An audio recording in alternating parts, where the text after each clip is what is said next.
Take me to another place where the fairy tales don't end. Magical land. To another place where the fairy tales don't end. Magical land. Hello and welcome to another episode of the XYZ Playground series. It was a prototype, but we got a couple of very, very positive feedback. So we decided in keeping it going and doing an episode every week on the XYZ Playground way of thinking, where we meet with young thinkers and understand the world from young thinkers and a reverse mentorship model. So it's again Joshua who is joining me today for the call, and we talk around the future of changing and the future of business models. So stay tuned for the conversation, and great to have you with us. Hey Joshua, welcome back to, I wouldn't call it prototype anymore. Now it's already number 4. How are you doing? Yeah, hi, hey Jens, good to connect again. And yes, I think we're graduating now from a prototype to maybe the first season. And so looking forward to today's discussion. Yeah, cool. So today we agreed to talk around the future and changing business models. So starting off with an understanding of how do we gain different perspectives into what we're doing, what businesses are doing, what's going on in the world. So how do you do that as a person, as a young thinker? Yeah, so I think that's a great question to kick things off when we start thinking about the future. And the reason I think it's great is because very often I think we can get caught in silos. And I think when you think in silos, you don't necessarily look at longer term or future perspectives. And in thinking about this question, it sort of brings me back to one of the first questions that you asked when we first chatted, Jens, was around what do you and how do you gain inspiration to drive innovation and change? And maybe just some quick resources that I use in terms of to gain different perspectives. So firstly is podcasts. I listen to a wide variety of podcasts, and I think that that's an exciting space, not only because it's what we're recording on today, but also because of the discoverability element of that. How do you find different podcasts or interesting podcasts? Right now, it's very much, passed on from person to person.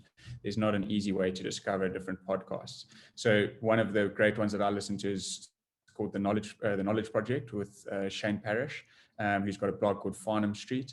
Another one is Stratechery, which I'm actually a subscriber of, and then Tech Meme, which is a tech-based podcast, which gives me great thoughts and food for thought rather about what does the technology hold for our future. And then, from a podcast in terms of maybe looking at some written work, I'm a subscriber of Medium. Medium's a great platform to gather different perspectives and things like that. And then lastly is people. I try to connect with different people, whether it be around the world, different webinars. And I think that, having the internet at our fingertips, we've got an extraordinary space to do that in. So those are sort of 3 spaces that I look to gain different perspectives about what the future may hold in my day-to-day life. Yeah, it's quite interesting when you speak about podcasts, because most of the podcasts are at least 30 minutes long.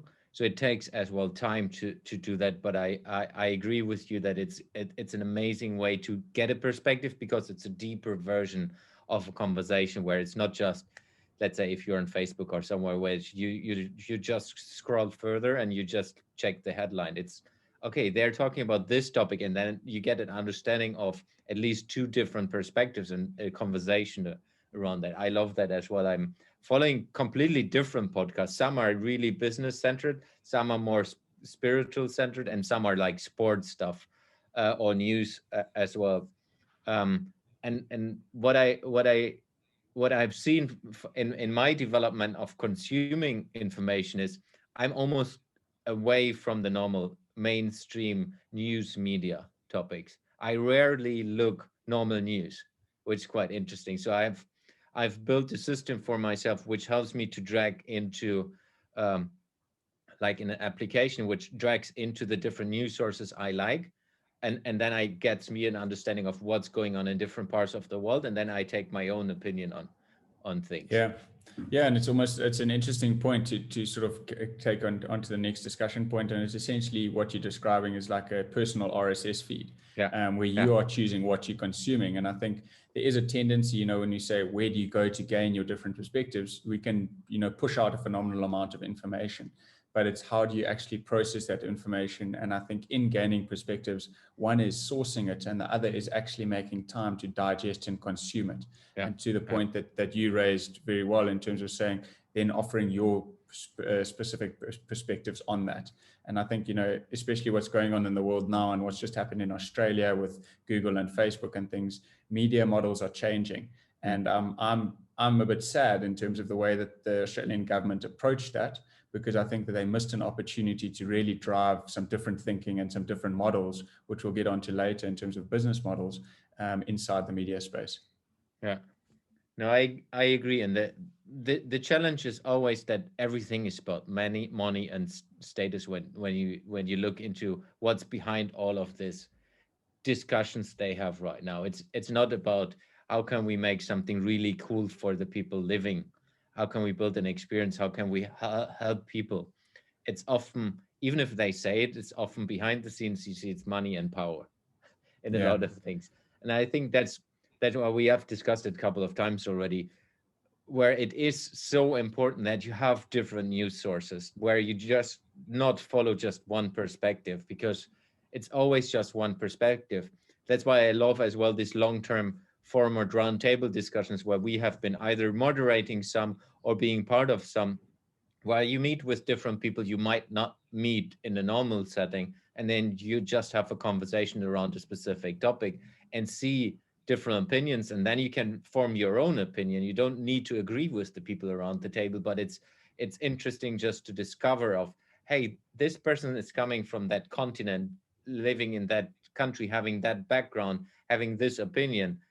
What does that reflect towards my opinion, and why is it so different? And just starting to digging into that and trying to understand why the opinion is different and why you don't agree with that, I think it's an interesting perspective, which we normally all do on a playground level, like when we're kids. That's what you do. It's like you're figuring out what's going on, why are the others different, even of course not consciously, but it's basically in a normal conversation setting. And now in this more digital focused area where we are all in due to the restrictions we have on the pandemic, bringing that into a digital context, I think is super interesting if you allow yourself the time that it takes to get into that. Because understanding an opinion, let's say if you take Twitter, is not the easiest perspective, because there's like a tagline and a little bit of text, and then you might dig into that and ask someone, but most of the time you most probably don't ask someone why this person has that opinion, which is, if you go into a podcast or a long form conversation, that will help you to do that. That's why I'm also for me it's quite interesting. I have switched completely away from reading over the last couple of weeks. I'm listening and watching way more than before, rather than reading only, specifically when it comes to news and conversational topics. Of course, books I'm still reading and or listening, but it's quite interesting. At least for me, that has shifted over the last couple of months dramatically. Yeah, and I think that that's an interesting segue in terms of, talking and thinking about different models. And I mean, if you think about one of the hot and up and coming social media platforms, which is unfortunately just available on iOS, but soon to be Android, I'm sure, is Clubhouse. And in terms of the audio space that is playing in, and also podcast growth over the last 12 months, but sort of a longer term, maybe 36-month view as well. And I think maybe, Jens, just to sort of double back on perspective quickly, are there any people or thinkers that you reference or read or interact with daily to sort of gain that different perspective or understand their thinking and what their ideas that they're pushing out into the world? Yeah, definitely. I mean, one more on a personal level, it's of course my mentors. I've been connected over the last years, even to the level of family members who are way wiser than I am. But it's as well, if you look more into a business context, it's like you guys, the interaction with young thinkers helps me to stay on my toes and understand things differently. and then as well, like people like Tim Ferriss and a couple of obvious people, at least in my world, obvious people who have a specific view on different things and allow, through their way of interviewing people, getting understandings of different perspectives. Um, I really look for interesting people, and that's a bit what I'm after, is understanding the so I'm always trying to deconstruct what's behind their opinion and how they look at it, because if we take Tim Ferriss, who is a serial entrepreneur, he has worked in the different topics, has written a couple of best-selling books, has one of the most famous podcasts out there. He's running this podcast as his main topic, so he's having this as a centerpiece and a lot of things around it. For me, not just him, he as a person is interesting as well, how he built up this system of different businesses which are connected to a podcast as a centerpiece, which if you just look 10 years back, that wouldn't be possible in that way, where one person is building up something in that perspective, which helps you to build a business, which helps you to build a following. And that's a bit what I really love to dig into, following people and understanding and deconstructing what they're doing and why they're doing it and figuring it out is quite interesting. So that's a bit what I'm always after. Yeah, and that's a great point around the deconstruction element, but also just around the distribution and how in this digital world that we're living in, there's a lot that we can do from a distribution perspective. And I think, you can start a business for a very small amount of money now. But then, there's that saying where content was king or is king. But I've always been a strong advocate of saying, distribution is king or queen. And I think it's incredible just when you start thinking around that. And maybe sort of where that sort of gets my mind running is around Ray Dalio and his principles. So Ray Dalio, for those who don't know, he's recently repositioned himself inside his business, but he runs the biggest hedge fund in the world. And one of the things that he talks about within his principles book is the relationship of cause and effect relationships. And I think what you just referenced there with regards to Tim Ferriss around how he's built out this brand now, and then you start thinking about the causes and then the resulting effects that are built out from that. And I think it's quite interesting to start deconstructing that from an overall brand presence, but also business model perspective. Yeah. And this is also where I highly encourage people to listen to other podcasts, because I have discovered a couple of podcasts which I would never listen to in from an instinct perspective. So it's always interesting. That's why I'm often asking, what podcasts are you listening, just to get inspired, and then I'm just listening to a couple of episodes to figure out if that's something for me as well, and then digging into the people behind that. What I love about that, it's again, if we just look, a lot of people using social media in a very, very short time. If it is Twitter, it's very, very short back and forth conversations. Facebook is the same. LinkedIn is almost the same. But if you go into podcast, into long form conversational topics, it's different. And that's what I like very much, because the value is, for me personally, is way higher than in a LinkedIn post.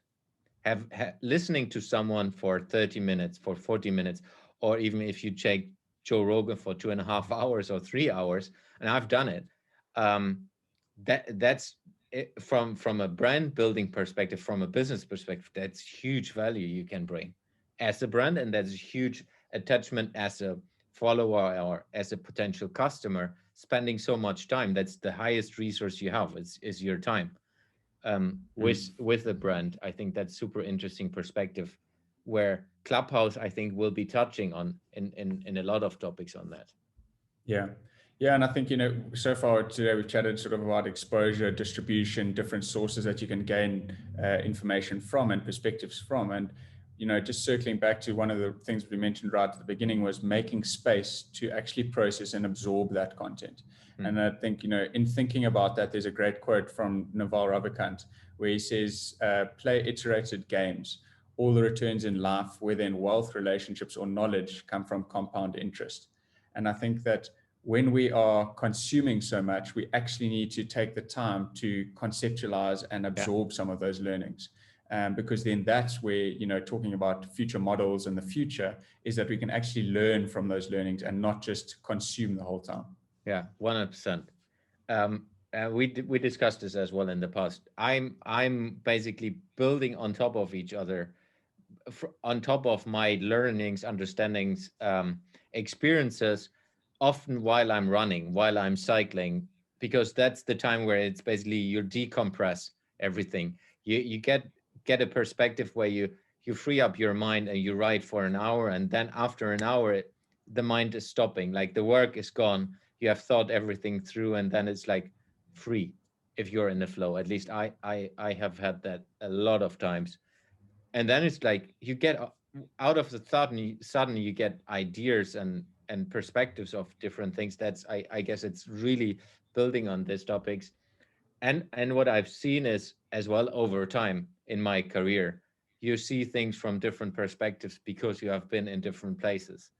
You have been in different organizations, in different businesses, and then you build this different topics on top of each other, which is somehow related, but it's not for a lot of outsiders. And that's, I think, brilliant to be able to do that. But how are you doing that? How do you as a young thinker do this in different ways? Yeah, and I think one of the concepts and where it's sort of some of the thinking that we're conceptualizing inside the XYZ Playground is around creating that canvas or creating that playground where you can sort of bring all of these ideas in and then spend time actually dissecting, processing, asking relevant questions, challenging conventional thinking and things like that. But maybe before getting onto that, just from a personal perspective, is one of the biggest things that I find is actually being quite dedicated and deliberate with the time that you're setting up to review things. So for example, some of the thinking that I do is on a weekly basis, I set up time where I write down my lessons from the week, because I want to evaluate and understand what has happened in the week and also test my memory on certain things.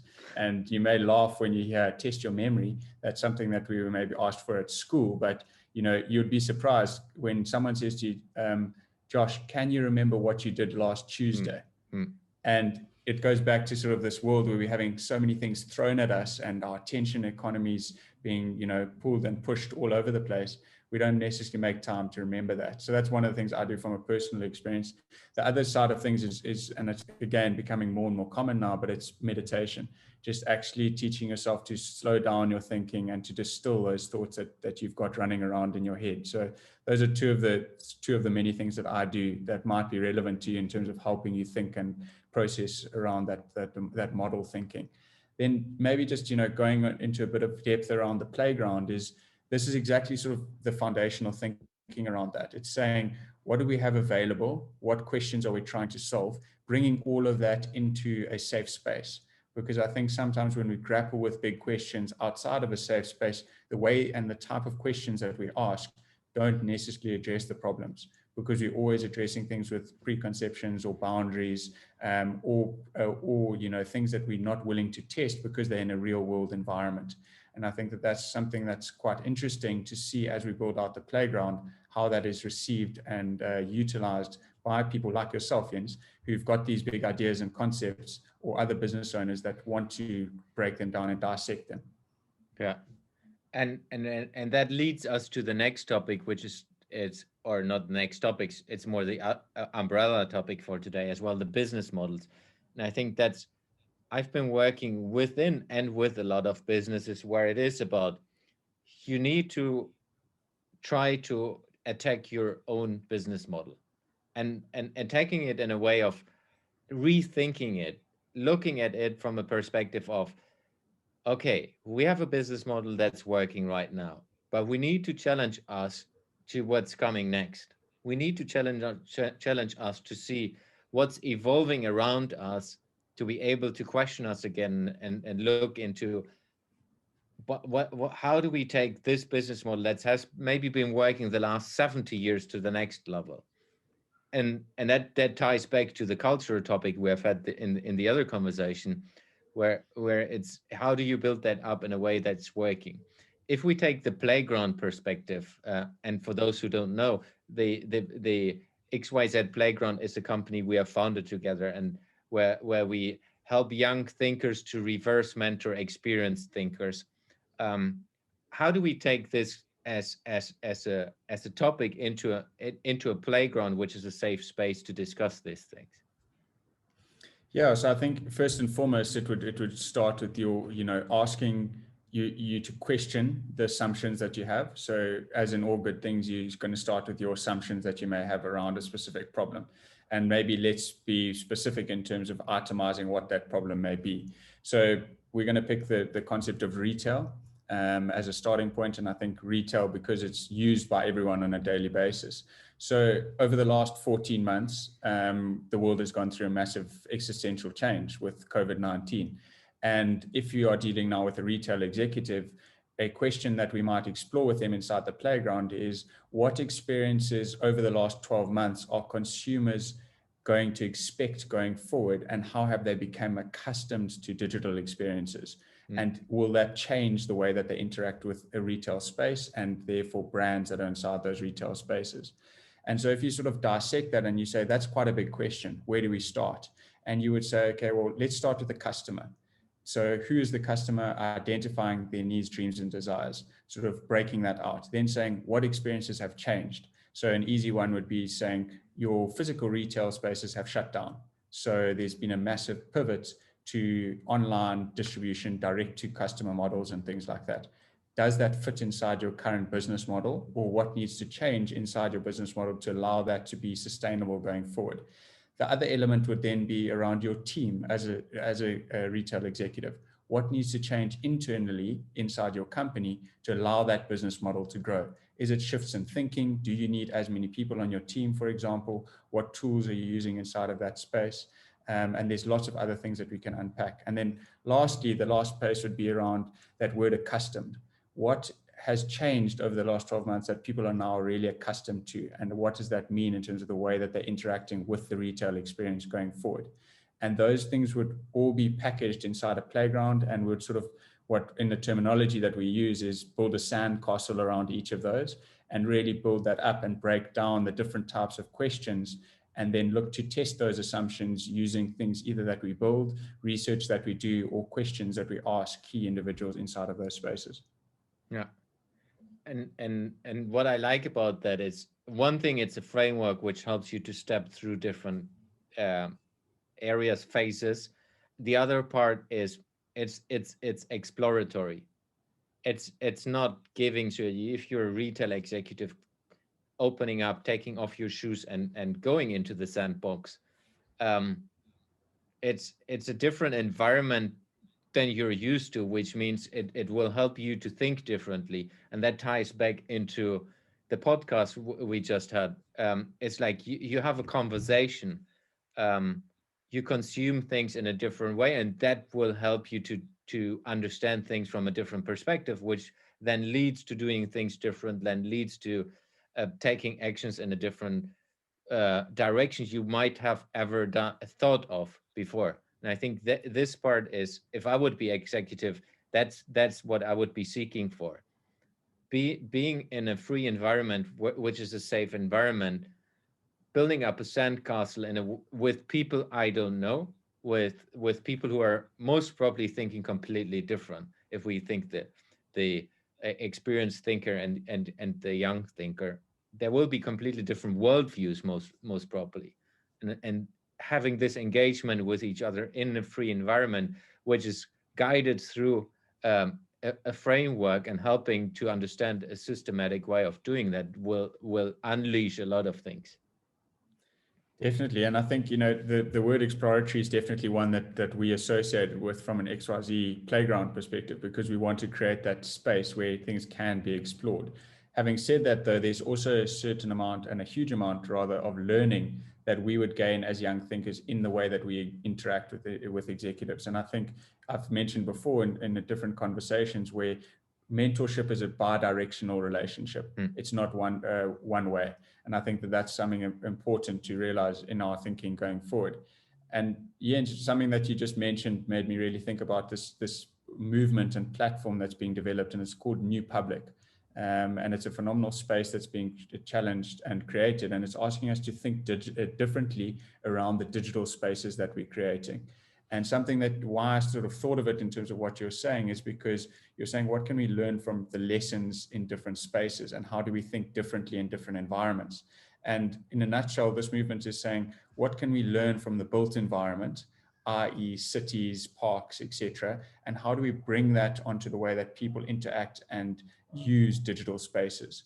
Because are we actually designing spaces correctly in the digital space to allow humans to connect properly? And in short, they're challenging the big social media platforms out there, and they're saying they haven't necessarily thought in that way properly. And so that's where there's a big challenge for those of us that play in the technology space to really think big and deeply about those types of questions. Yeah. And that's exactly what it is about. It's like understanding different ways of thinking, and this will help you to think differently again. And that's what we need to get more into, every one of us and everyone who's listening, like opening up in a way that you try to understand the world from a different perspective, where you try to engage with people you have never engaged with. And I think that's one of the big opportunities we of course provide in the future, which is more a platform way of thinking, where we connect young thinkers with experienced thinkers. But it's also something every one of us can do on a daily basis, because we're one part is we are in the physical environment where we can meet with people. The other part is we are all, most probably all, are in a digital environment where we can engage with different people. And I, for example, I just decided this week that I get a lot of questions and a lot of connection requests where people are interested in joining my network, doing something. So what I've decided is I'm now always scheduling a 30 minutes coffee or 15 minutes coffee with them. It's just a virtual coffee, and hey, let's get to know each other and see how we can learn from each other, see what we can do together, whatever the topic is. But rather than just having a connection on LinkedIn, who you never have heard of, and most probably will never hear of again, it's like, hey, let's have a conversation. I've basically just scheduled like 3 or 4 of this week, at least scheduled it to have it in the next coming weeks. Yeah. Slowly. And I think that's fascinating, Jens, just quickly in terms of saying, obviously we theme today's conversation around the future and what do business models look like going forward. And, there's certain foundational elements that are included in business models. But I think that in our thinking, and certainly the more we've spent time together, is the crucial element that people play in all of our thinking. Yeah. And are you building a business that is solving people's needs, and what is that you are doing? And I think the more we can unlock that and use different tools and different models and ways of thinking, the better businesses are going to be built to service the direct needs of the people that they are created for. Yeah, 100%. I just discussed it yesterday in a roundtable where I was attending, that it's all about experience and people. Every business around the whole world is about experience and people. If it doesn't, then it's not going to survive long term. Slowly getting to an end.